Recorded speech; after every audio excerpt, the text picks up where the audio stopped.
Bom dia, amados irmãos e irmãs. Bom dia, Ireneu Silva. Bom dia, Flávia Silva. Bom dia, Patrícia. Bom dia, todos os ouvintes, representantes, sócios. Bom dia também o Yuri, que está gravando conosco.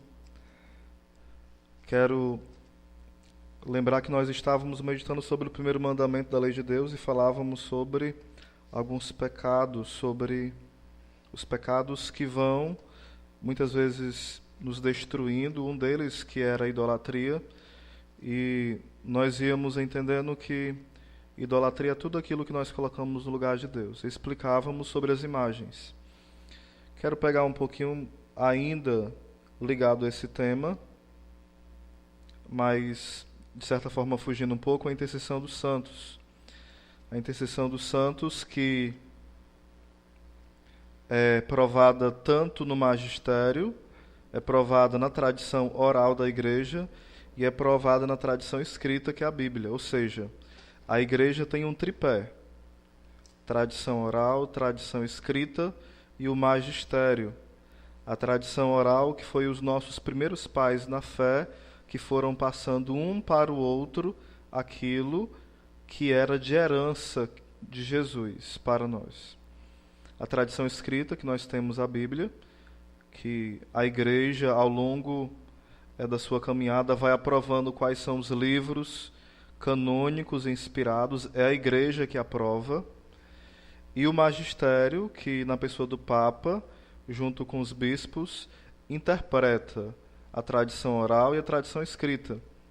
E diante desses três, todos esses estão ricos de exemplos, de testemunha da vida dos santos e da intercessão dos santos. Primeiro, se nós olharmos a tradição oral, desde o início do cristianismo, nas catatumbas já se via em grafites escrito: Paulo e Pedro intercedem por nós. Ou seja, os primeiros cristãos já acreditavam na intercessão dos santos. Não foi algo inventado depois. Os primeiros cristãos acreditavam piamente, de forma muito concreta, na intercessão dos santos. E eles já viam os sinais dessa intercessão. É tanto que quando algum mártir tinha o seu corpo colocado em certo local, os cristãos já levavam para venerar. Não para adorar, para venerar. Por exemplo, disse o São Policarpo e tantos outros santos que já tinha essa veneração.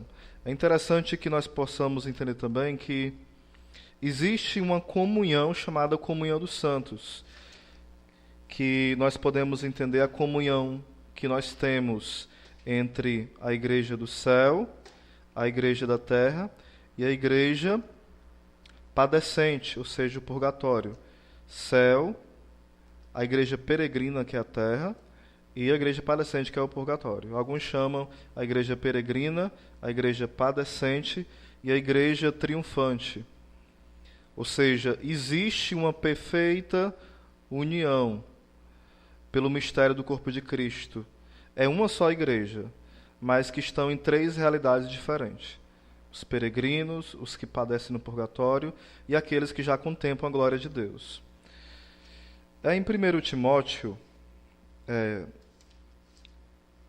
fala sobre quando Jesus fala que, através de Paulo escrevendo a Timóteo, que só existe um intermediador entre Deus e os homens, só um intercessor, ou seja, só um que liga Deus e os homens.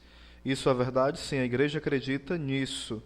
A igreja sempre professou isso, porque Jesus, ele é homem e é Deus, 100% homem e 100% Deus. E só pode ligar Deus ao homem e o homem a Deus, aquele que é homem e ao mesmo tempo é Deus. Então Jesus, ao se encarnar, ele se faz ponte. É por ele que nós vamos até o Pai, e somente por ele. Isso é fé da igreja de 2000 anos. Nós cremos que só Jesus é o intercessor entre Deus e os homens. Paulo fala isso na carta a Timóteo. Também em Hebreus, o autor do livro de Hebreus, que não se sabe quem é o autor ao certo, ainda há uma discussão entre os teólogos, ele afirma também a mesma coisa. E Coríntios e outras passagens também falam, não importa que haja outro nome a qual podemos ser salvos, senão o nome de Jesus, ou seja, só nele a salvação. Mas daí nós podemos pegar o que vai nos falar a palavra de Deus, a tradição escrita, em Atos 9. Atos capítulo 9, que vai ser a conversão de Paulo, aonde Paulo está no caminho de Damasco e de repente ele escuta uma voz, que é a voz de Cristo, e vai falar exatamente isso para ele. Estando ele em viagem, aproximando-se de Damasco, subitamente uma luz vinda do céu o envolveu de claridade. Caindo por terra, ouviu uma voz que lhe dizia: Saulo, Saulo, por que me persegues? Ele perguntou: Quem és, Senhor? E a resposta: Eu sou Jesus, a quem tu persegues. Mas levanta-te, entra na cidade e te dirão o que deves fazer. Nós podemos perceber que Saulo, que quer dizer o maior, pode ser também traduzido como Saul, quer dizer Saulo o maior, se tornou Paulo o menor, através dessa experiência onde ele estava indo para Damasco para prender os cristãos, para persegui-los. E Jesus já tinha subido ao céu e ele pergunta: Saul, Saul, por que me persegues? E ele fica atônito, perguntando: Quem é isso? E a resposta: Eu sou Jesus, a quem tu persegues? E a quem Paulo perseguia? Paulo perseguia os cristãos. Então nós podemos entender que quando se persegue um cristão, se persegue a quem? A Cristo. Cristo, que é a cabeça da igreja. Mas o mesmo Paulo que nos ensina, pela sua experiência isso, vai nos falar também em Coríntios 12, Coríntios 13, Coríntios 14, Coríntios 15. Você pode pegar 1 Coríntios 12 até o 15. O 15 ele vai falar sobre o corpo que tem vários membros, e cada membro tem sua função. E Jesus é a cabeça desse corpo, e a igreja é esse corpo. Então nós podemos entender quem são os santos. São aqueles que pelo batismo fazem parte do corpo de Cristo. Então nós podemos entender que Jesus é o intercessor, sim, mas é o Jesus inteiro. Não é o Jesus sem cabeça e nem é o Jesus sem corpo. É o Jesus total. É o Cristo total que intercede por nós. O Cristo que é cabeça e que é corpo. Por isso nós falamos que o mistério do corpo de Cristo, ou seja, Jesus que é a fonte da vida da igreja. Então, quando nós olhamos para São Francisco, para Santa Teresa, São João Maria Vianney, nós sabemos que eles fazem parte, e hoje ainda mais de forma mais perfeita, porque já estão na glória em alma, ainda não em corpo, porque a ressurreição dos mortos não aconteceu. Então, eles intercedem, porque eles fazem parte do corpo de Cristo. É como se, imagina essa situação, você está em casa, eu digo assim: levanta a mão, levante a mão, você que está em casa, você levanta. Levanta o pé, você levanta o pé. Na verdade, quem foi que mandou você levantar o seu pé? O seu cérebro. Ou seja, a cabeça. Se a cabeça não comandar, não existe essa resposta do seu corpo. Ou seja, quando um santo intercede, é Jesus agindo nele, intercedendo. Se a gente for levar ao pé da letra que não existe intercessão dos santos, a gente está dizendo que nem eu, nem você vamos orar por mais ninguém. Por mais ninguém. Você pode me falar, Oséias, mas a Bíblia fala que devemos interceder. Quem não pode é os mortos. Espera aí. Se a Bíblia fala que não existe nenhum intercessor, nenhum é nenhum. Se você quer levar ao pé da letra, nenhum é nenhum. Lá não está falando se é morto ou vivo. Se for ser justo, intelectualmente vamos entender. Se ninguém intercede, então ninguém vai mais orar por ninguém e acabou. Todo mundo fica dividido no seu egoísmo. Mas não é isso que a fé católica, que a Bíblia, que a doutrina da igreja ensina. Nunca foi assim, não é e nunca será. Então existe uma comunhão de amor entre aqueles que estão na glória e nós que estamos aqui peregrinando para um dia estarmos no céu. Apocalipse, capítulo 6, vai nos falar o seguinte. Você pode pegar a sua Bíblia, Apocalipse 6, o versículo o 10, que vai falar sobre os selos, a abertura dos selos. Isso é antes da ressurreição. Ainda não tinha acontecido a ressurreição. E o que acontecia? Quando abriu o quinto selo, Apocalipse 6, versículo 9. Quando abriu o quinto selo, viu sob o altar as almas dos que tinham sido imolados por causa da palavra de Deus e do testemunho que dela tinham prestado. E eles clamaram em alta voz: Até quando, ó Senhor santo e verdadeiro, tardarás a fazer justiça, vingando nosso sangue contra os habitantes da terra? Ou seja, eles adoravam e eles clamavam a Deus. E isso era o quê? As almas dos justos, que morreram por causa da palavra de Deus e do testemunho do Evangelho. Apocalipse 8 vai falar o seguinte também. Deixa eu me ver. As orações dos santos apresentam a vinda do grande dia. Vi então os sete anjos que estão diante de Deus. Deram-lhe 7 trombetas. Outro anjo veio. Continuando.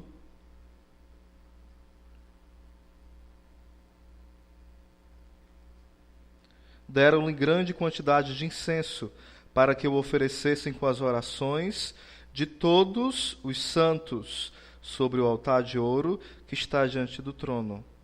Outro anjo veio postar-se junto ao altar, com um turíbulo de ouro. Deram-lhe grande quantidade de incenso, para que o oferecesse com as orações de todos os santos. Aqui não está falando de anjos, está separando bem direitinho. Anjos e no outro local santos. Então nós temos a clareza, os santos intercedem. Então quando Oséias, eu posso ir primeiro a Jesus, não ir para o santo? Entenda uma coisa, não existe essa história de eu falar assim, eu vou pedir a São Francisco, para pedir para Maria, para pedir para Jesus, para pedir para o Pai. Dá até cansa, não é só em falar. Não é assim. Quando eu rezo a São Francisco, ele vai comigo a Jesus. Ele não vai mandar um recado. Existe uma comunhão de amor. Quando você intercede por alguém também nessa terra, você apresenta essa pessoa diante de Deus. Você vai pela oração com ela até Deus. Da mesma forma os santos. Quando eu peço a Santo Antônio, a São Padre Pio, seja qual santo for, eu estou indo com ele. Eu não estou mandando recado para ele dizer a alguém. Porque nós podemos, como fala a palavra, ter essa intimidade com Jesus. O véu do templo foi rasgado. Eu posso falar com Jesus, você pode. Nós temos essa graça de falarmos, porque Jesus falou, e nos ensinou a oração quando os apóstolos pedem, o Pai Nosso. Então nós podemos ter intimidade com o Pai, através de Cristo. Mas como um bom Pai, Ele quer que nós sejamos irmãos que são humildes. Por exemplo, se você tem uma pessoa que é mais experiente em alguma coisa, você vai pedir a essa pessoa que te ajude. Será que os santos, eles têm mais experiência do que nós na paciência, sim ou não? Claro que sim. Na alegria? Claro que sim. Então nós vamos olhando para eles e com eles até Jesus. O único caminho é Jesus, mas os santos apontam para esse caminho. Algo interessante que a gente pode perceber. A Bíblia fala que só Deus é santo. Santo, santo, santo. Em Isaías fala isso, quando tem até o santo que nós cantamos na igreja. Santo, bendito que vem em nome do Senhor, hosana nas alturas. Só Deus é santo. Mas nele nós somos santos. Nele. Por isso que Paulo saúda. Eu saúdo a vós santos. Ou seja, separados. Em Deus nós somos santos. Só tem um sacerdote, que é Jesus. Mas nele nós somos sacerdotes fiéis batizados. E existe também os sacerdotes ministeriais que servem à igreja em uma vocação, em um chamado específico, ou seja, esse chamado vocacional sacerdócio ministerial, ou seja, o presbítero. Mas só Jesus é o sumo sacerdote, mas nele nós somos sacerdotes dos fiéis pelo batismo, e existe o sacerdote ministerial.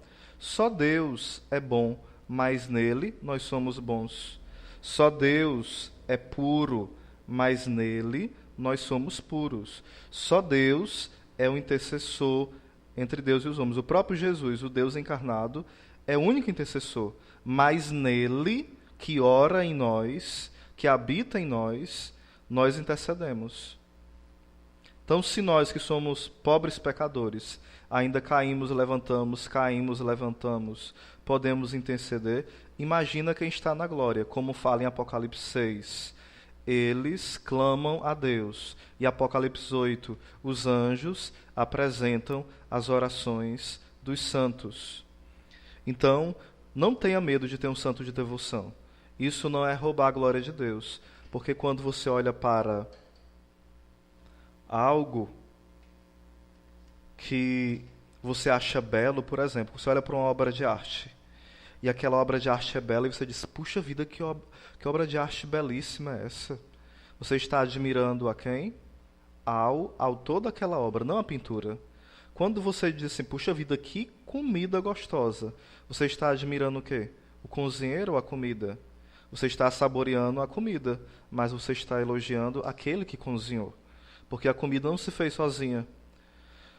Quando você vê alguém cantar bem e você escuta a melodia, você acha a melodia bonita. Mas quando você elogia a melodia, você está elogiando quem? O cantor. Quando você vê o instrumento sendo tocado, o som do instrumento é bonito, mas você elogia quem? Não o instrumento, mas aquele que toca o instrumento. Os santos são instrumentos de Deus, são canais eficazes, puros, fortes. Venerar um santo é saber que Deus fez maravilhas. É olhar para uma pessoa e dizer assim, puxa vida, aquela pessoa era um grande pecador. E Deus fez maravilhas na vida dela. Glória a Deus. Toda vez que você vê algo de maravilhoso, de grande, de belo que Deus fez na vida de alguém, você não está adorando aquela pessoa. Você está glorificando a quem? A Deus que fez aquela obra, porque só Deus pode mudar a vida de uma pessoa. É interessante nós fazermos uma comparação também. Quando você olha para a lua, você acha a lua bonita, bela, mas a lua tem um poder de iluminar? Não. A lua, ela reflete a luz do sol. Então, quando nós olhamos para os santos, para a Virgem Santíssima, a luz não é deles, não vem deles, vem de Cristo. Só que quando é tão forte neles que nós dizemos, puxa vida, que grande luz é essa? Ou seja, a luz de Cristo neles. Nós precisamos ser humildes e procurar entender a palavra como realmente ela é. Sem querer brigas, sem querer confusões, de forma calma, tranquila. Eu poderia passar 2 horas, 3, 4, falando só sobre a intercessão dos santos. Eu vou continuar esse assunto em outras ocasiões, em outras formações, mas queria deixar um outro exemplo. Quando você está com sede, você pega um copo e ele pode ser bem transparente e limpo. Você não vai ter nojo de beber nesse copo limpo, mas você quer o quê? O copo de vidro ou você quer água? É claro que você quer a água, mas essa água, ela está dentro de um copo limpo, que é transparente. Então, se esse copo é limpo, transparente, está cheio de água, você vai ter que tocar nesse copo para beber a água.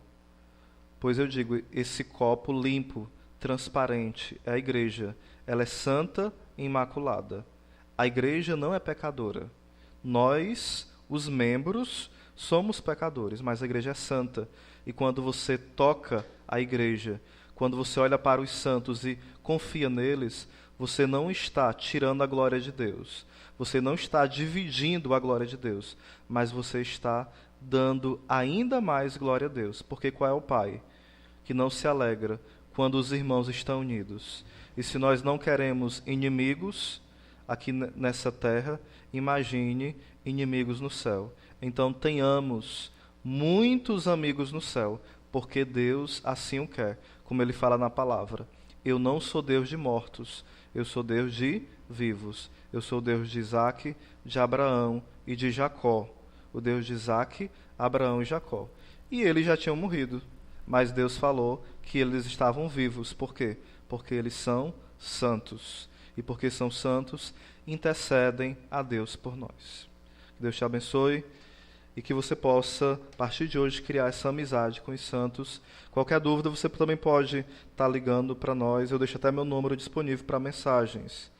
Mensagem é melhor para a minha realidade que eu vivo hoje. 91 57 6382. Você pode deixar dica de algum assunto, de dúvida, e nós podemos conversar por torpedo. 91 57 6382. Deus abençoe e um bom dia.